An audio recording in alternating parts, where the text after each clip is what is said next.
Yo, what's up, y'all? Welcome to the Real Loving Basketball Show. I am your co-host, Daryl Lamartal. And I am the heart, the soul, and a little bit of spice, Coach Lee.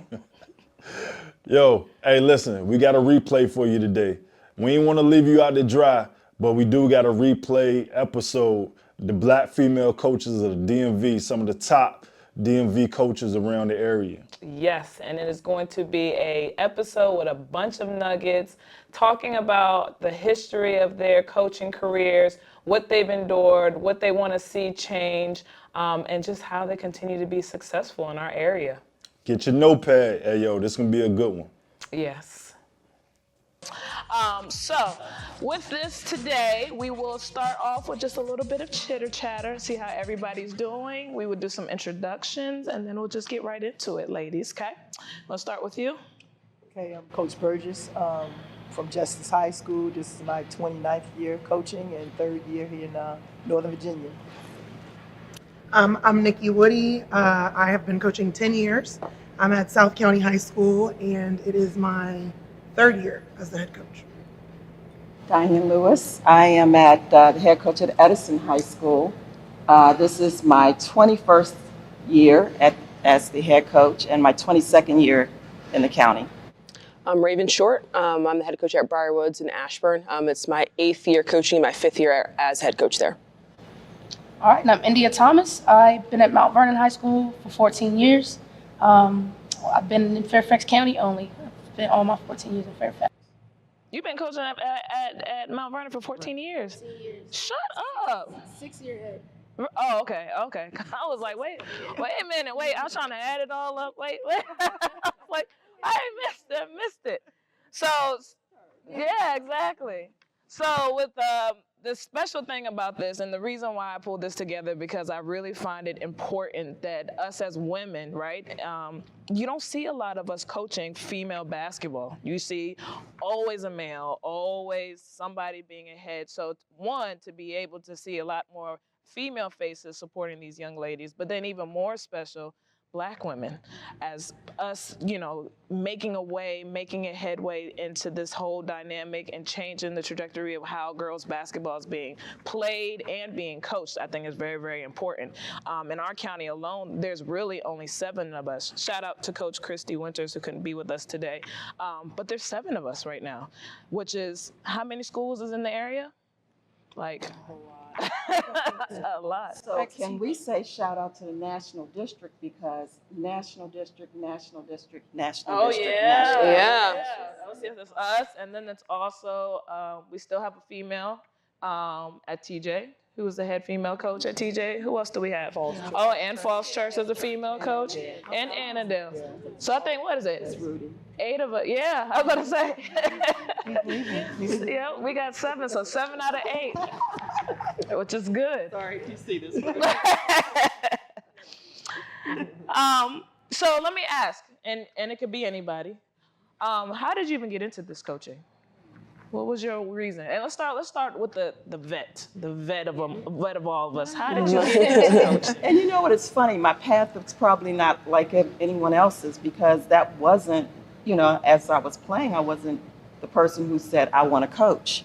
I was playing in an over 30 women's league, and my youngest used to come and watch me play all the time, and she'd be on the sidelines with the ball between her legs. So I knew she wanted to play. I knew that passion was building in her. And so I took her to the youth tryouts to sign her up, and they were like, we need coaches, And so I said, well, okay, I'll coach. And so I signed up to coach. They called my house. This was before cell phones. They called my house, right. And they asked to speak to Mr. Lewis. Oh, they didn't even. They said, we understand he's going to coach. And I said, no, I'm going to coach. Right. And so I started coaching her, and just kept with Little League. And then I went to county and select and AAU and just kept going and going. And so there was a lady who played in my league and said, there's an opening at Edison. And I went, I don't know if I want to do teenagers. Right. I really like the little kids. And so I went and interviewed for it, got the JV job. The very next year, the head coach, she stepped down. And so I said, I'm going to interview for it. I know I'm not ready, but God's plan. I mean, you know.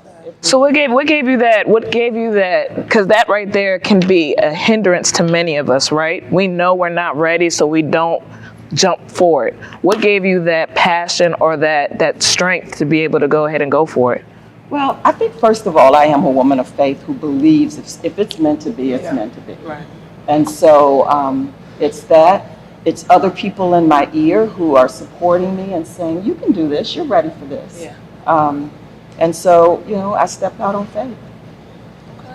Anybody else want to tell this story? Well, you 29 years, right? Oh, yeah. So how did you get into this whole I thing? just love basketball. I think since 7th grade, I fell in love and just never stopped. So after I finished playing at Delaware State, I finished in December and I wanted to get in coaching.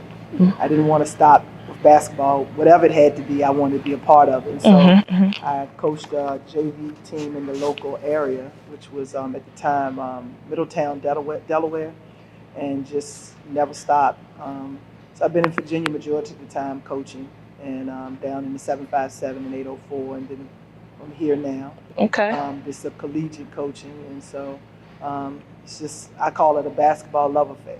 Listen, That's what it is. we can't get it out of our system. Has everybody played before they coached? Everybody up here played? Do you feel as though it's like the passion behind playing is what led you really to getting into the coaching aspect of it? Yeah, hands down. Yeah. Why do you say that?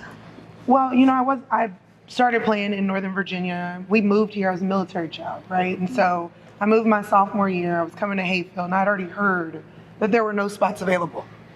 And I was like, well, this will be fun. And I took a senior spot, and everybody hated me. Everybody hated me because I was new. And left Hayfield, went to college, didn't really like basketball anymore. Because at that point, I just didn't think I was a great player. I knew I loved the game, and also didn't want to give my college years to basketball. And I knew that. And so I decided to play intramural. And then I came home, my little brother was playing at Belvoir, and they didn't have a coach. And I was like, okay. So I started on the boys side, and I did boys side for 7 years. And when I left Fort Belvoir, I was the deputy commissioner because they play in the Youth County League. And I went into high school. I got hired under a coach as the JV coach. Wasn't really sure about it, walked away on the girls' side. Then I came to the boys' side. Again, you know, for me, boys taught me patience in the game because they don't listen. Girls is so easy. Right? You sure? I'm sure.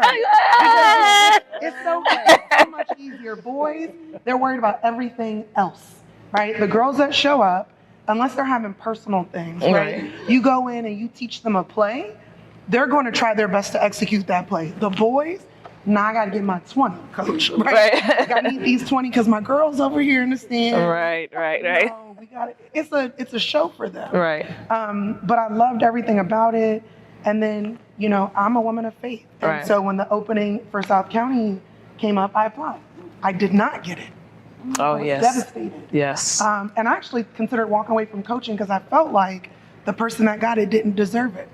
Well, then I got asked by Mike Robinson to be the JV coach at South County, which I was the first female to be a head JV coach. And so it kind of opened a barrier for me. My boys went undefeated. The county, like our district, actually figured out who I was. He walked away within a year. I didn't want to apply. I was told to apply. And then I got the position. So, I didn't get it the first time for a reason. And that reason was I needed to be humbled, honestly. Yeah. And to be shown a different path. Yeah. And really to learn the conference. I had really only been playing or coaching in, county. So it was interesting for me. But yeah, I guess playing, it made me say I love the game. And I've met lifelong friends. I mean, my coaching staff are teammates. Right. The people that I'm really cool with 10, 15 years later are teammates, or we were opponents. And there's a life lesson, I think, in sports in general. Absolutely. And I don't think I'd be the woman that I am today without basketball. Discipline behind it. How important do you think it is for us as women to be in this business, coaching wise, for basketball. And then to add the layer, us as Black females, what is your thoughts about that? I know for me, like getting into coaching, I wanted to be the person a lot of us growing up didn't have. You know, growing up in Loudoun County, you didn't see a lot of female coaches, let alone minority coaches.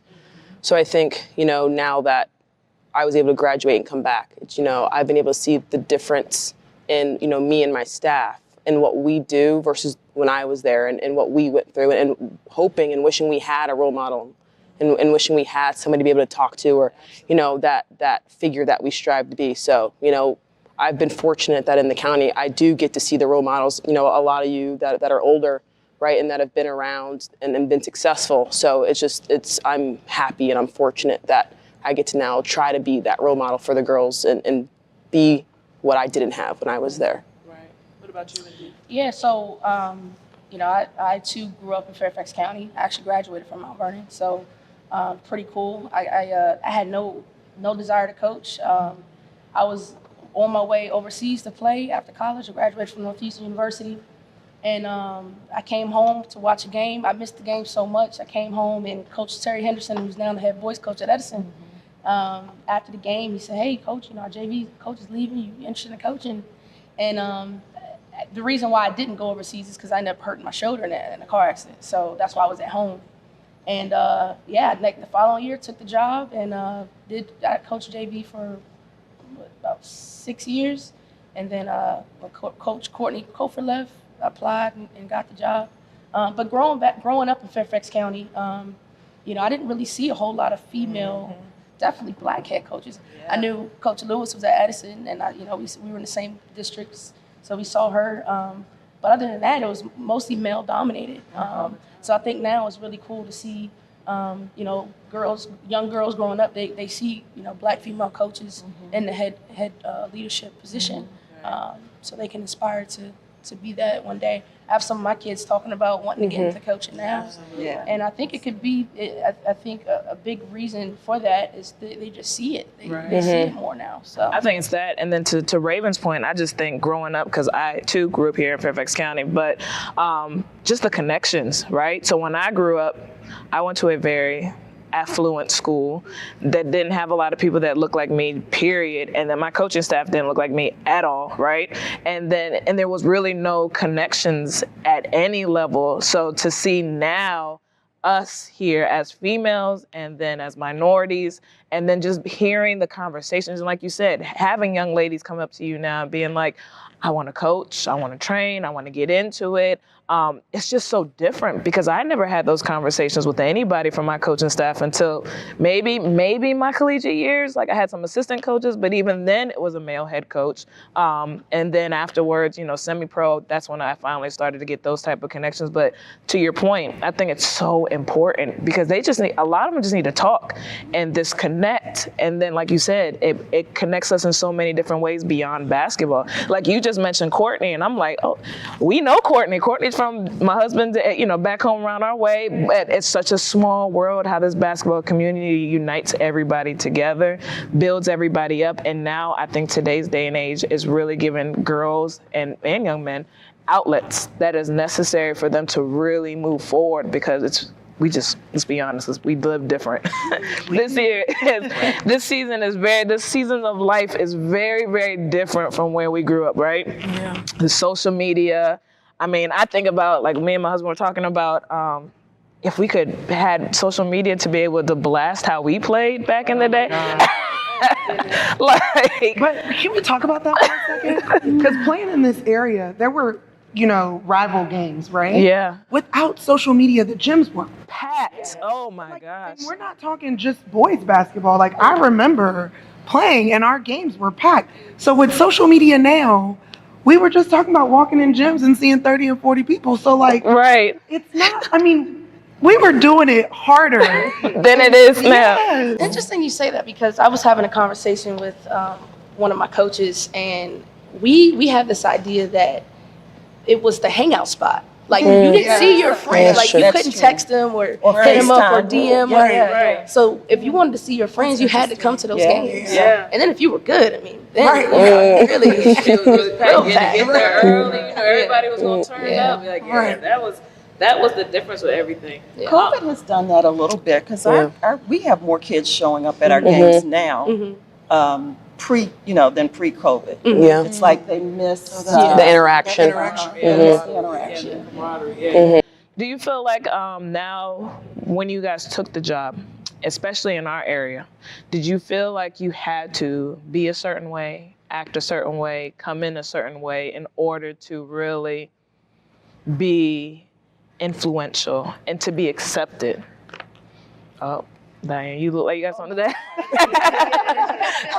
And I think about this, and it really, really used to irritate me. First of all, I worked in banking, and so I would leave and come, to coach. Most of the time I was dressed up. I dress like this now. Right. It is what it is. Right. But I would still, suit on, whatever, walk in the gym, and the game manager would walk up to my male assistant and said, "Hey, coach, let me know when you want to get in the lock." I mean, Oh my goodness. Wow. Coach, it is so funny you say that. That's happened to me.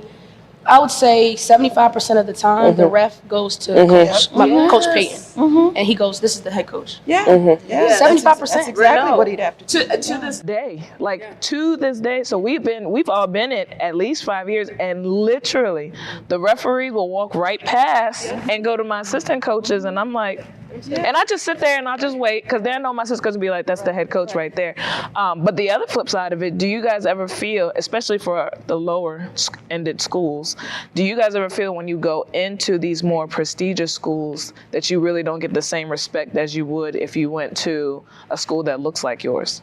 So meaning for me, I have been in more affluent schools, and I get in my mind, the whole thing when I got into the county, when you're the visiting team, the home team comes, speaks to you, "How you doing? Do you need anything?" Blah, blah, blah. Cool. When I go to the more affluent schools, especially with our, here at Lewis, it's very different.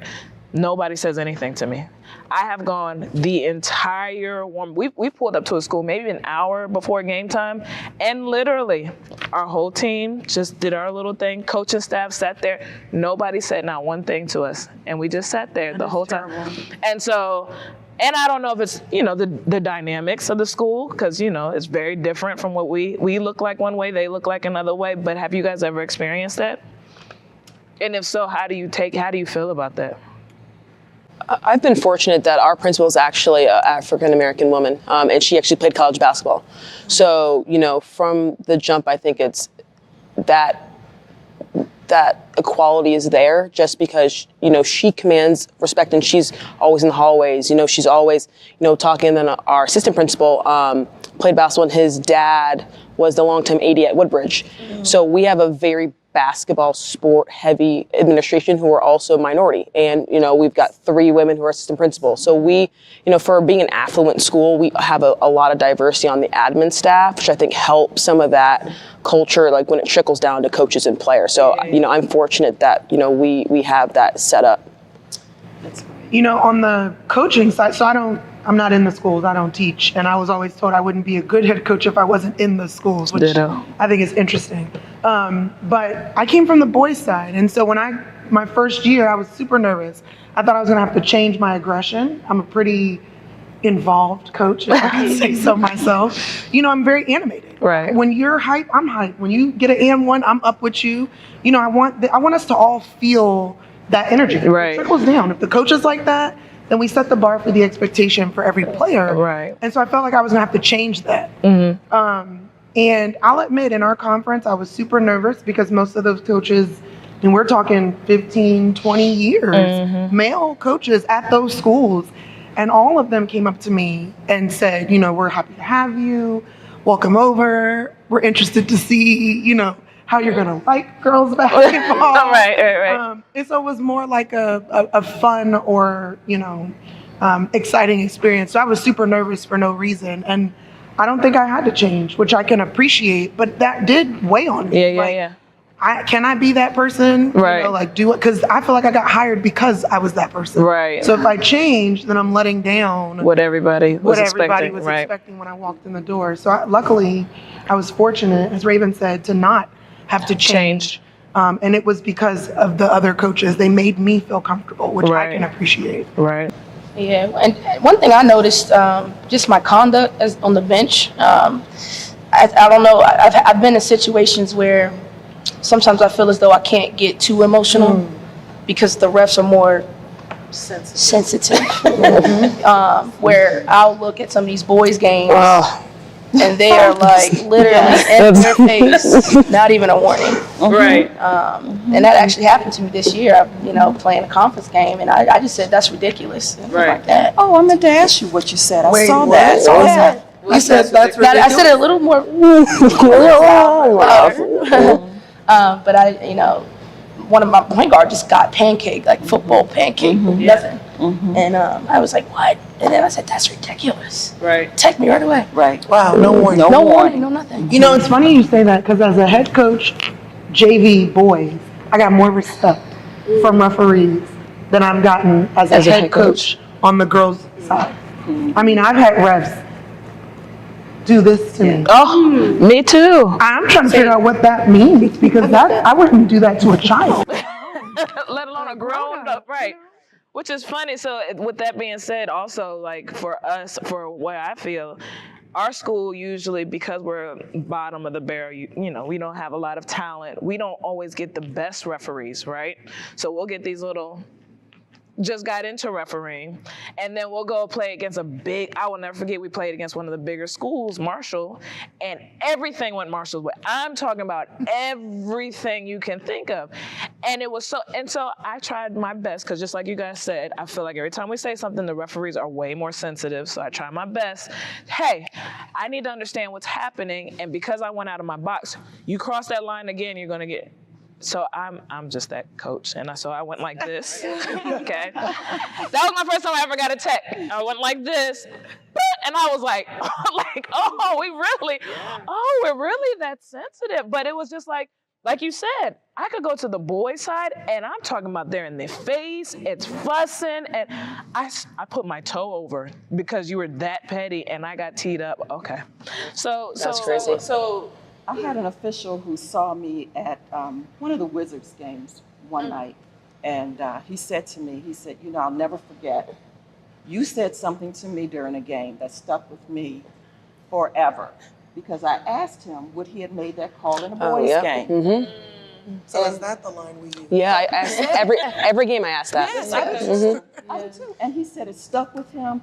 But to get back to what you were saying, I had a guy the other night who I questioned a call, and he literally looked at me and winked, and then went down the court. No response. Oh, So I wouldn't have came gotten it. back down. I said, I want a better answer than that. Right. And don't wink at me. Right.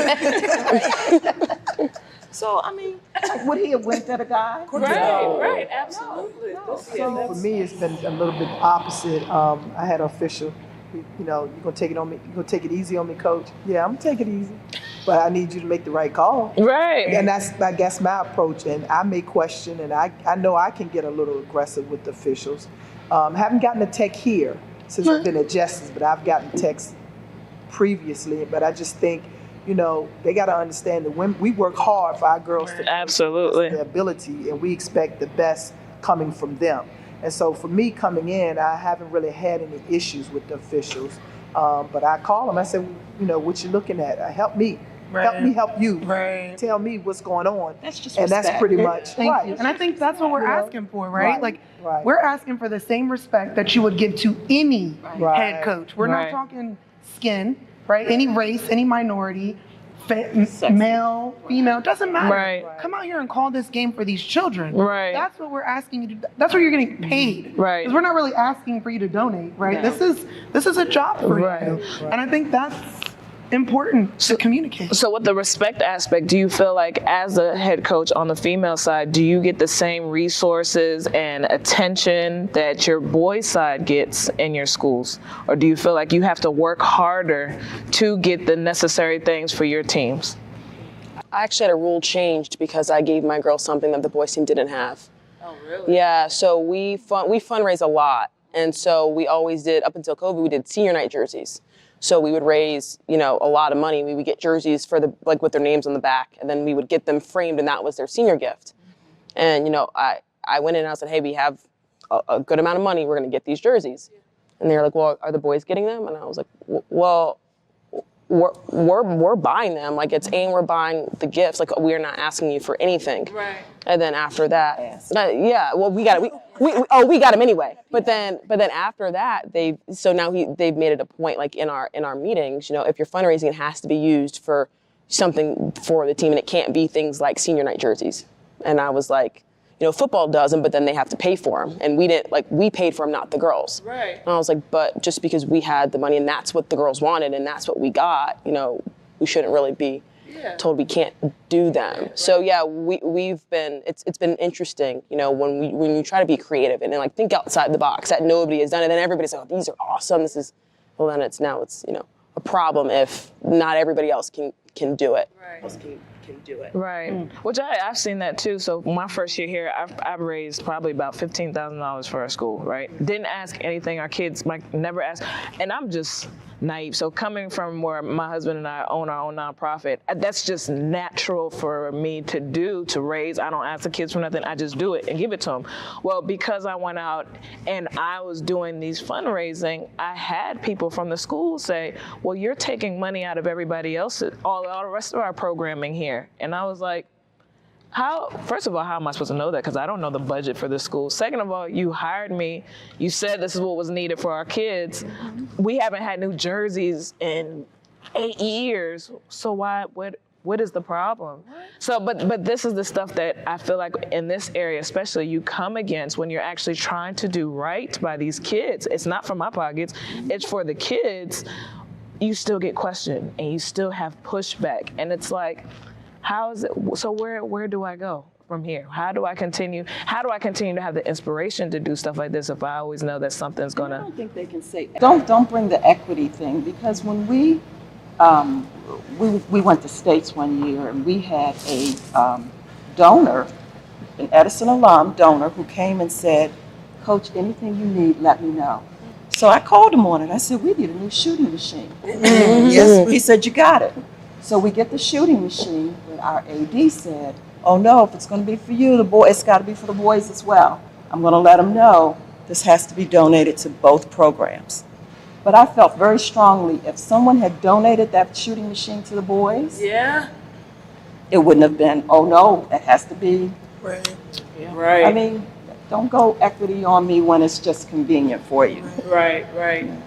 So let's take a pivot. Do you guys feel like, or have you guys felt, especially like with your stature, right? You're a vet. Do you feel like that the community doesn't call you on bigger platforms to really be inspirational? Like when I say that, I mean, so me and Kara Lawson, right? We played, I was a freshman, she was a senior. And every time there's events that happens here, or anytime there's big community things, I feel like our area reaches out to those type of big D1 names and WNBA players instead of right here. Like, you have so much, accolades and stature. Why are we not calling you to be on the same platform to talk to the community and stuff? Do you wish that they would do more of things like that? Or are you guys like, oh, well, WNBA, NBA players is cool? Would you like to see more stuff like that? I'm not a person who needs to be in front of the spotlight. Mm-hmm. So, when we started winning at Edison, I got a whole lot of calls to do those things. And then I was trying to do too much, and I said, no, I don't want to. Mm-hmm. So I've kind of scaled back. But I think it could be done more. I see your point. I definitely think it could be done more, because there are some influential women right here that has a voice, and their voices should be heard. I get that. Yeah, I agree.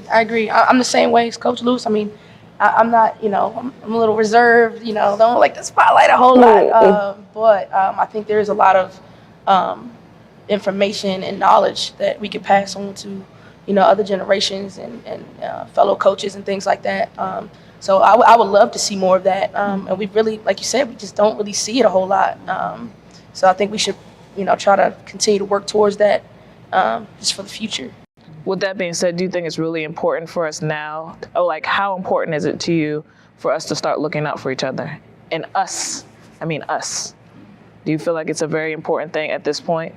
Because I would love to. I think for me coming in, and this is one of the reasons why we did this whole thing, to be able to call, like when I came in, I would have loved to have been able to just call Coach Diane and be like, hey, I'm new. I have no idea this literally fell in my lap. I did not ask to be at Lewis at all. My husband, we got asked to do a speaking engagement because of, our program that we do outside. And from there, the AD came and saw me and was like, I need you to coach here. And I was like, well, at the time I had a 6-year-old and, we're doing we have a whole entrepreneur. So when I said, I was like, I need a week or two to think about it. And then she kept calling. She was like, I need you to be here. You can do this. And my husband was like, why not? And I was like, all right. And when I got in, I was like, oh, snap. Yeah, this is a whole lot of stuff. And then playing against my old coaches and stuff, and learning that dynamic was so weird. So it would have been cool, to be able to have those outlets and to be able to have those immediate connections with people to be like, hey, I get it. I got your back. Let me be a mentor. Let me be mentorship. You know what I mean? Stuff like that.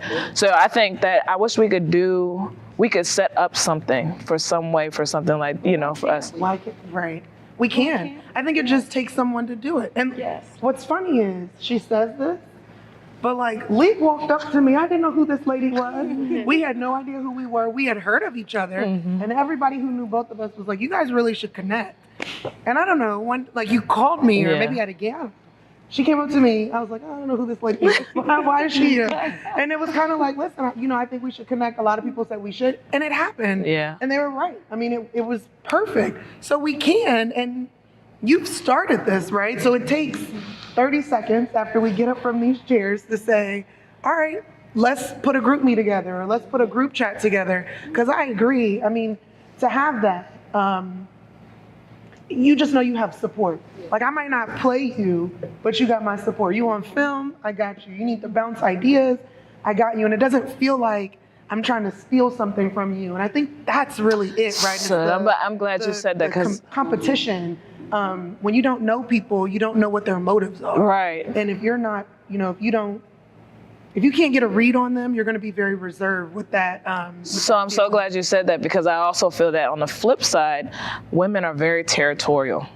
And I feel like I've seen it, and if you know me, Nikki knows, I'm probably too just talk and loving and caring, and Nick be like, reel it back in, but I'm like, yay, we're all friends, right? Because that's just my personality. I can be tough when I need to, but for the most part, I like people being together. I like chit-chatting it up, eating, going out, hanging out kind of stuff. But then I do feel like, like you said, once you get yours, it's mine and it's my territory, and I don't want to give anything to you because you might take it. Whereas if you have the faith, in my opinion, you would trust, what's for you, God's going to keep it for you, and we do need to share. So do you find when you came into this, have you found honestly, some people being real I'm not connected, or, your name being put out there unnecessarily just because, the hate, there's always hate, especially with your platform, sure.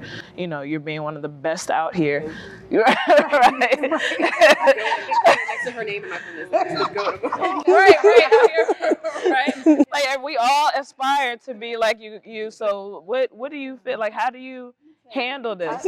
I've got this story, and this humbles me every single time. We were playing T.C. Williams, and this was a regional game.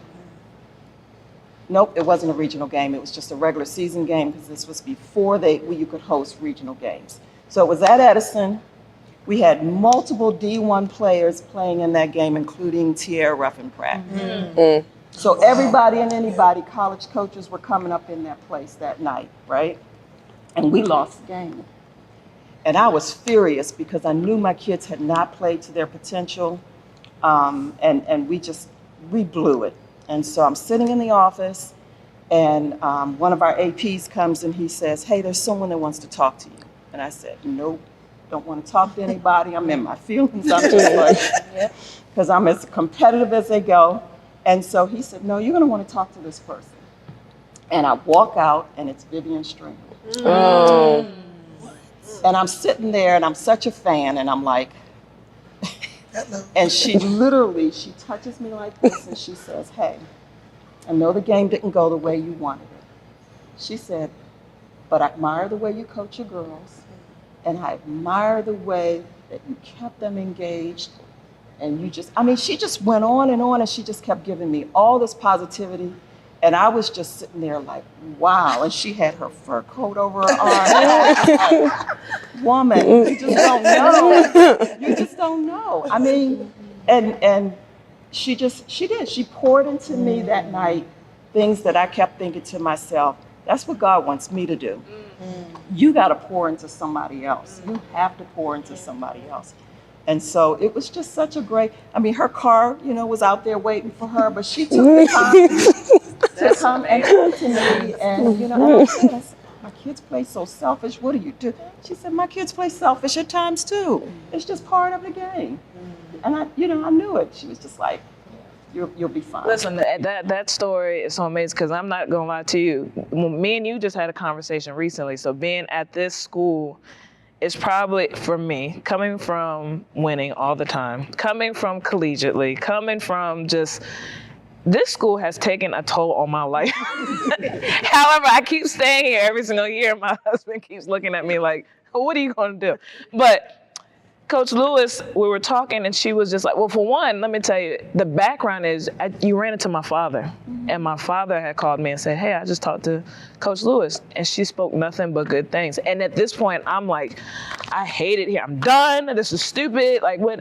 And she just was saying she keeps the fight. She keeps doing her thing. She's staying focused. And then when I talked to you that night at our game and you said the same thing, it was like, okay, even though I don't see what I want to see, it's the fact that I'm still in it, and it's the fact I'm still encouraging. And that was kind of all that I needed at that moment. You know what I mean? Now, of course, we always want to win, but it's bigger than basketball, right? So it's those moments, those conversations are needed. And for me, now I take that, and now that's my motivation to keep going because, all right, we might not be the best school ever, right?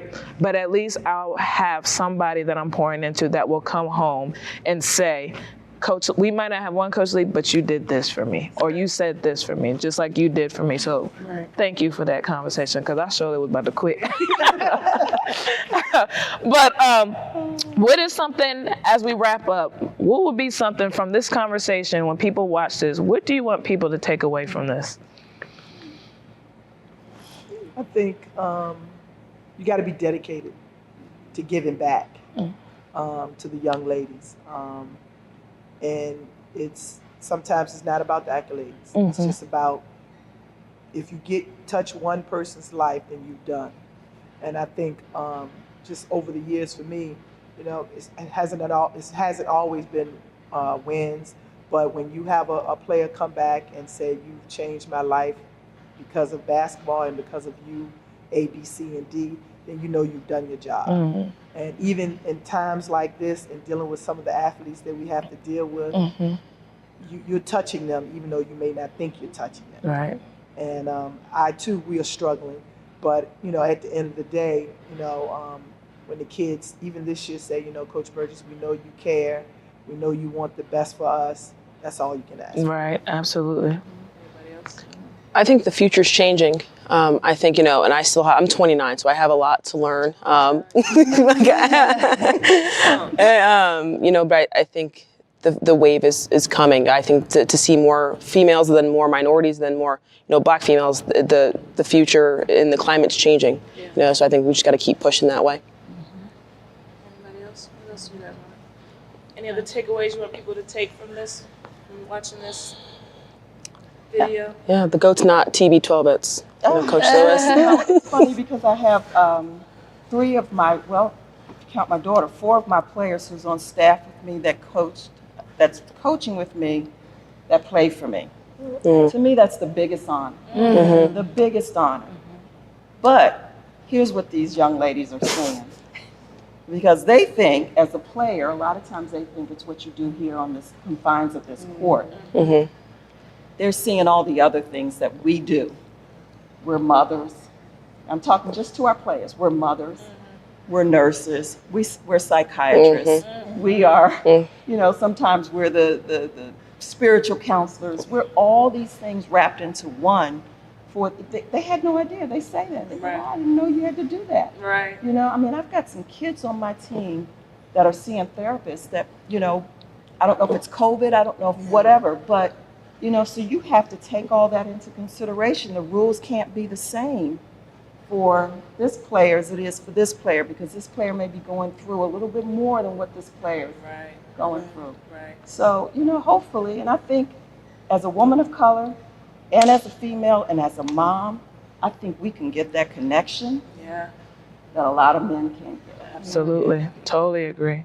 Totally agree. You know, depending on the audience that's watching this, I would say take the chance on that female. Yes. You know, I love supporting women. And I know sometimes there are a lot of women that go into the job and whoever is trying to hire them is not sure. So my advice is take a risk, take a chance, because, you know, I feel like you can't go wrong. Yeah. You really just can't go wrong by giving someone a shot. And I think we deserve that. I agree. Just to piggyback what everyone else said, I just think I want everybody to know that we work hard. Yes. And there are a lot of things that we do that, you know, from the outside looking in, you just don't realize it. We wear many hats, and we're competitors. Yes. We're competitors. Yes. And it's okay to, you know, we don't have to just sit pretty on the bench. And we can be rah-rah and be emotional and be passionate, because that's why we're all here. So just that we work hard and we want the best for our kids, and you know, that's pretty much it. We inspire the next generation to get into this coaching thing, because it's a lot of fun. Yeah. It's a lot of fun. It's life-changing. It is. It's life-changing. It is. You ain't never lie. It's definitely a life changer. It's gonna grow you as a coach. It might age you a little bit, but it's definitely life-changing moments that really, you know, grow you. It grows you. That's the best thing that I can say. Coaching grows you in so many different ways and challenges you, I think, to think outside of your box, to connect differently, and to just try new things, so that you can be, you know, successful on and off the floor, as they say. But to conclude, I thank you ladies for coming out. I truly appreciate it. There's so much more that we could be talking about. And for those who are watching, we will be doing a part 2 for private schools, because there is only a few private school Black women head coaches that we would like to touch on. But I thank you guys. I wish you all the rest of your season to be well, and there we go. I hope you guys have a great future in your coaching careers, and I hope we all stay connected and not. Yeah.